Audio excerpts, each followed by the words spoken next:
Trois faits à la une de l'actualité ce soir. Et d'abord, la France aussi suspend la vaccination avec AstraZeneca en attendant un nouvel avis des autorités européennes. Et après quelques dizaines de cas de caillots sanguins, aucun lien n'est avéré aujourd'hui entre ces thromboses et le vaccin. Mais le principe de précaution s'impose chez nous comme chez nos voisins. La décision qui a été prise, en conformité aussi avec notre politique européenne, c'est de suspendre par précaution la vaccination avec AstraZeneca, en espérant la reprendre vite, si l'avis de l'EMA le permet. Nouvelle semaine de suspense. Va-t-on reconfiner l'Île-de-France? Il y aura sans doute de nouvelles décisions dans les jours qui viennent. C'est ce qu'a dit le président aujourd'hui. La situation se détériore encore en région parisienne. Il y a autant de patients en réanimation ce soir qu'au pic de la deuxième vague l'automne dernier. Il faut que ce soit un confinement extrêmement fort, comme la première vague. Ce n'est pas les évacuations qui vont permettre de recevoir tous les autres patients qui auront besoin de nous.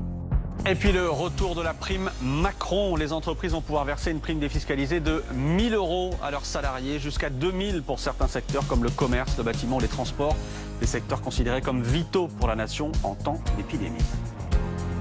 J'ai décidé de prolonger le soutien exceptionnel de l'État à l'apprentissage jusqu'à la fin de l'année 2021 pour donner à tous la plus grande visibilité.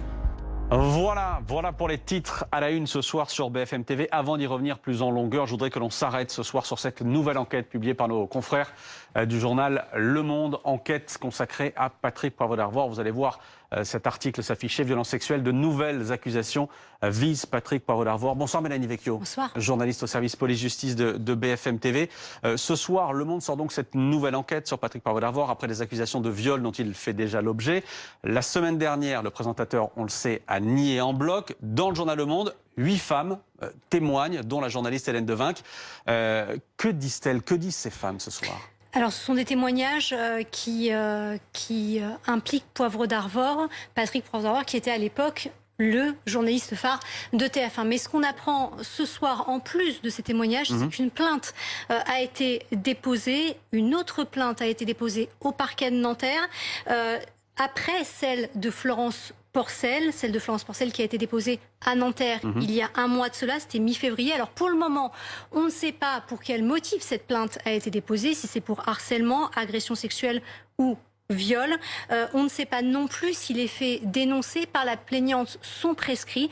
Ça, ce serait bien évidemment au parquet de le déterminer s'il décide d'ouvrir une enquête. Alors, ce que l'on sait également, c'est que dans cette affaire, c'est la seconde plainte qui est déposée contre l'ancien présentateur du journal télévisé. La première, souvenez-vous, c'était celle de Florence Porcel.